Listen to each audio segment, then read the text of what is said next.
Shingeki no Kyojin, alias l'attaque des titans. Sérieusement, qui l'eût cru? Moi, je sais pas que ça allait prendre une direction comme ça, frérot. Ce Red n'était pas prêt et tu n'étais pas prête non plus. Oui, manga Shingeki no Kyojin que nous connaissions tous n'était en fait pas le manga que nous connaissions tous. The fuck. Alors, je pense quand même que la majorité des gens qui ont cliqué sur cette vidéo connaissent ou au moins entendu le nom Shingeki no Kyojin ou l'attaque des titans en français. Mais ce Red, frérot, au cas où tu ne connais pas cet animé, en tout cas, empresse-toi, dépêche-toi d'aller le voir parce que c'est une masterclass. Horreur, tension, machination politique, abus de pouvoir, évolution, les traits sublimés par une écriture de génie font clairement de ce manga l'œuvre de la décennie. Donc tu l'auras compris, ce Red, frérot. Aujourd'hui, nous allons parler, analyser, échanger à propos de ce manga génial, tout en ne se risquant de spoiler aux non-connaisseurs. Ceci étant dit, générique.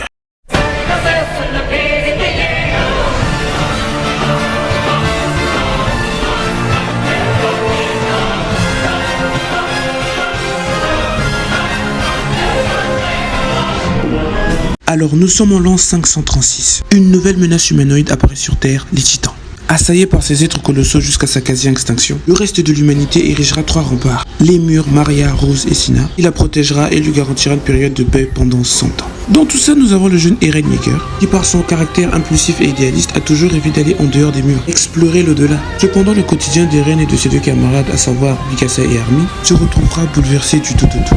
Surprise générale, un mystérieux titan plus géant que d'ordinaire détruira totalement le mur Maria, permettant aux titans environnants d'envahir la ville de Shiganshina, la dévaster, y dévorer les habitants et par la même occasion tuer sa mère. Quelques années après cet événement, traumatisés par ce dernier, Eren, Mikasa et Armin décideront d'intégrer le bataillon d'exploration. Seul corps armé de lutte contre les titans, se jurera de massacrer les titans jusqu'au dernier, ainsi venger sa mère. C'est ainsi que nous suivrons nos 3 héros dans la lutte afin de libérer l'humanité de la terreur des titans. Globalement, c'est ça l'histoire. Enfin, c'est surtout le pitch de départ. De prime abord, Shingeki no Kyojin nous sert une histoire orientée horreur. L'humanité impuissante, dominée, face à des êtres supérieurs, contraints de restreindre leur liberté et d'échapper aux titans. De ce fait, l'œuvre est d'une violente incisive. Elle est brutale, sanglante, ne tarit pas de violence afin d'exprimer un maximum de tension en vue du danger que représentent les titans pour l'humanité. Ce qui m'amène à mon premier point. Shingeki no Kyojin est une œuvre saisissante. Et ouais, ça te prend au trip. Comme je l'ai dit, SNK c'est de l'impactant, du violent, du gore, du sanglant, sa forme la plus graphique, des choses qui font que l'œuvre te tient en haleine, la rend aussi palpitante que cruelle. Car oui, destruction, génocide, meurtre. Par son écriture horrifique, l'anime et le manga créent une atmosphère étouffante, sinistre. Pour nos protagonistes, mais aussi pour nous autres lecteurs, ce qui la rend d'autant plus intrigante car le suspense est à son comble. Et aussi, l'un des points les plus pertinents de SNK, c'est aussi que chaque mort est irréversible. C'est vrai, poto, on n'est pas dans des DBZ. Là-bas, il y a des boules de cristal, frérot. Oh non, on te ressuscite tout ça. Non! Là-bas, t'as clamsé, bé. Du coup, le danger est omniprésent et une potentielle mort des protagonistes est tout à fait envisageable. Cet élément scénaristique n'est pas des moindres, puisqu'elle rajoute de la crédibilité à chaque attaque de titan. À chaque combat, on sait jamais qui va décéder, qui va survivre. C'est chaud! Et c'est d'autant plus malin, car ça oblige les téléspectateurs ou lecteurs à s'intriguer davantage sur le fameux de l'histoire. Mais oui! Bien évidemment, vous vous doutez bien qu'une œuvre aussi graphique, aussi violente et sanglante ne manquera jamais de se faire critiquer. Oui, par les médias serait. En effet, SNK a été plusieurs fois qualifié d'inapproprié et toxique à la moralité publique. L'œuvre ira même à se faire interdire de diffusion en Chine et en Russie, accusée de faire l'apologie de massacres, de destruction et de violences gratuites. Waouh! Sayama a souvent eu chaud aux fesses à cause de son œuvre et malgré ses arguments, elle a manqué plusieurs fois d'être supprimée pour des pays tels que l'Indonésie ou la Corée du Sud, jugés pas assez aseptisés et inadaptés au public jeune. C'est pourquoi SNK sera internationalement diffusé comme étant moins de 16 ans. Mais attention, Shingeki no Kyojin n'est pas graphique juste pour être graphique. Cette abondante destruction symbolise tout simplement le désarroi de l'humanité face à ces prédateurs démesurément puissants que sont les titans. D'ailleurs, à ce propos, les titans ne sont ni des monstres, ni des extraterrestres, ni des animaux, mais plutôt des hommes en plus grand format, avec une apparence humaine et étant majoritairement bipèdes. De par leur avidité, ils dévorent insatiablement les hommes, car en plus d'être une intelligente allégorie à la loi de la jungle, je pense que ça n'a pas été fait par hasard. Comme si finalement le plus grand danger pour l'homme n'était que l'homme avec un plus grand pouvoir.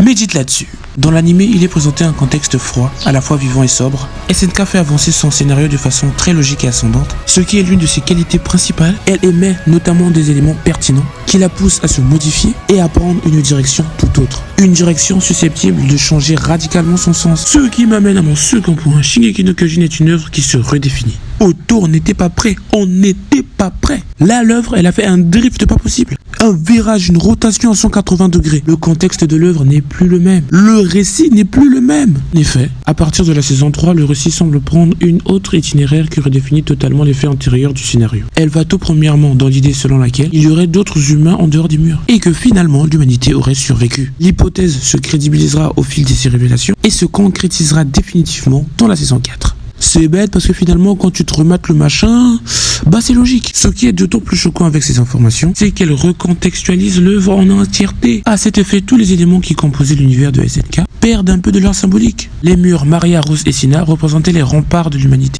L'ultime protection, les mettant à l'abri de ces prédateurs dominants que sont les titans. Et seule source d'espoir pour l'humanité qui entrave leur éradication totale. Les villes de Shiganshina, Trost et Stoès, qui représentaient les quelques résidus de la civilisation humaine dévastée par l'insatiable cruauté des titans qui les ont tout volés, arriérés mentalement et technologiquement et peinant encore à survivre. Le dispositif tridimensionnel qui représentait l'aboutissement de l'ingéniosité humaine, l'intelligence qu'elle est capable de déployer face à des êtres titanesques afin de l'anéantir, se libérer de l'oppression exercée sur elle et s'ouvrir les portes de la liberté. Comme si finalement, quelle que soit la menace, l'homme de par sa nature rebelle peut s'empêcher d'abattre ses limites pour avancer, quitte à avancer vers sa destruction. Et la symbolique était belle. Mais oui! Rien qu'avec cette partie, Isayama il aurait déjà pu faire une histoire plausible. Néanmoins, les pistes déjà amorcées dans le scénar ne pouvaient l'obliger qu'à évoluer vers quelque chose d'autre. Jusqu'alors, ce temps horrifique, selon lequel l'humanité serait cloisonnée dans l'enceinte des murs, afin d'échapper aux titans, est totalement redéfini dans l'avancée du récit. Car la laborieuse situation de nos héros n'est finalement due qu'à une machination politique visant à les écarter du reste de l'humanité sur une île, étant considérée comme l'engeance du démon. Mais pourquoi? Comment? Où est donc Ornicar? Partie story, c'est parti. Il y a plus d'un millénaire de cela, Ymir Prince, ancêtre des Eldiens, scella un pacte avec le démon de la Terre afin de s'approprier un pouvoir particulier, le pouvoir du titan originel, ce dans l'optique de servir ses intérêts et ceux de l'humanité. 13 ans après, Ymir Prince se sentant aux portes de la mort et n'étant plus capable d'assurer la pérennité de la domination eldienne sur les autres peuples, demandera à ses 9 enfants, dont les 3 premières, Maria, Rose et Sina, de la dévorer, ainsi hériter du pouvoir du titan. Ainsi, les 9 titans primordiaux naquirent. Les années passèrent, lors de différentes guerres d'extinction, les Eldiens, grâce au pouvoir des titans, s'illustrèrent en écrasant et anéantissant des empires entiers, dont le peuple Mar qui sera l'une de leurs victimes les plus considérables dans ce massacre. Peu après, en usant de subterfuges, le peuple Mar s'emparera de titans jusque-là appartenant aux Eldiens, ce qui retentira le coup d'éclat de la grande guerre des titans. Durant 400 ans, cette guerre fratricide et conséquente se prolongera encore et encore plus, et s'achèvera finalement par la victoire des Mar sur les Eldiens. De ce fait, lassé par toutes ces guerres incessantes, le 146e roi Prince et premier roi Reis regroupera tous les titans encore à sa portée, ainsi que les Eldiens ayant survécu à cette guerre, et s'exilera avec son peuple sur l'île du paradis. Sur place, grâce à des centaines de titans diversifiés, il érigera 3 grands remparts, les grands murs, Maria, Rose et Sina, afin de protéger son peuple du courroux, peuples externes, et signera un pacte de non-agression, comme quoi, si quiconque persécute mon peuple, une horde de titans colossaux s'abattra sur le monde et le réduira à néant.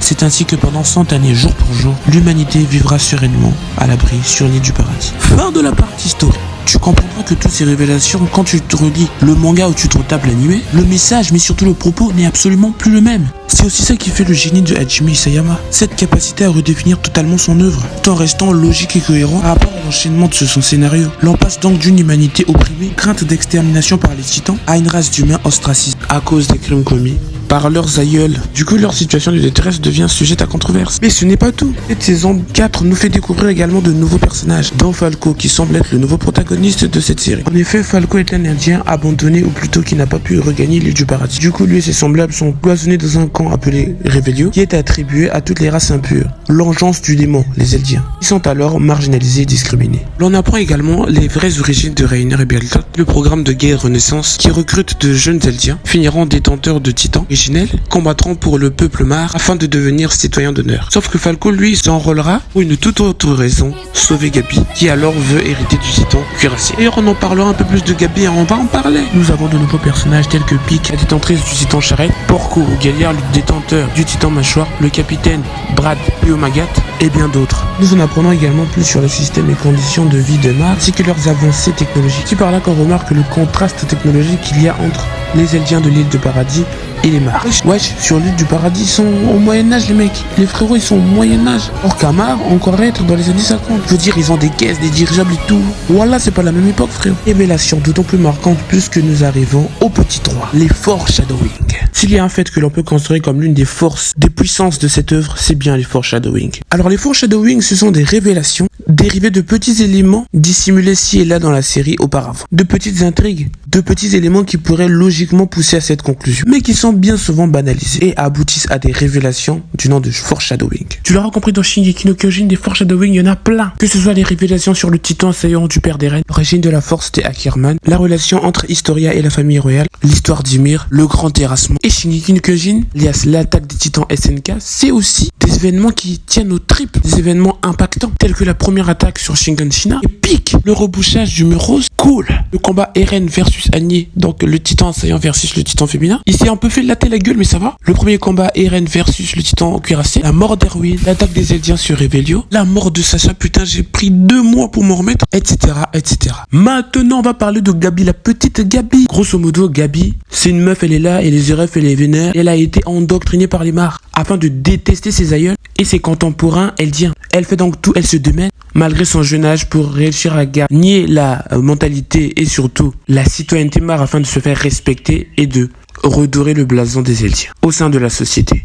Moi je veux bien, bon développement, plutôt bon personnage, mais il y a un petit couac avec cette personne-là, avec cette petite fille, c'est que à chaque fois qu'elle met son nez quelque part, il faut qu'il y ait un truc qui merde. Ouh là là, on a attaqué Revelio, ce sont des Eldiens. Mais bon, la baston est presque finie et du coup, ils sont en train de partir. Non, Gabi, elle en veut plus. Elle monte dans le dirigeable, bute Sacha et est à la cause d'un potentiel incident diplomatique. Elle et Falcon ont été recueillis par la famille Braus. Ils vont tranquillement au restaurant pour dîner. Mais non, c'est trop paisible, ça suffit pas. Et il fallait qu'elle ouvre sa gueule. Elle allait voir Nicolo en lui expliquant que c'était elle qui avait buté Sacha. Oh là là, quelle intelligence. Sachant que de base, le bourg, il était amoureux d'elle. Du coup, pour la protéger, Falco se casse la tête sur une bouteille et avale le liquide cérébrospinal. Même Cord et Falco s'empressent de venir vers Sig afin de lui demander s'il ne peut ne pas pousser le cri pour que son frère ne se transforme pas en titan. Il a fallu que Tante Gabi puisse intervenir. Et à cause d'elle, Falco a été transformé en titan. Attention, c'est pas tout, elle a fait des dingueries, mais des dingueries. Ah, tu n'es pas prêt. Nous avons également le cas Eren, qui est devenu le potentiel méchant de la série.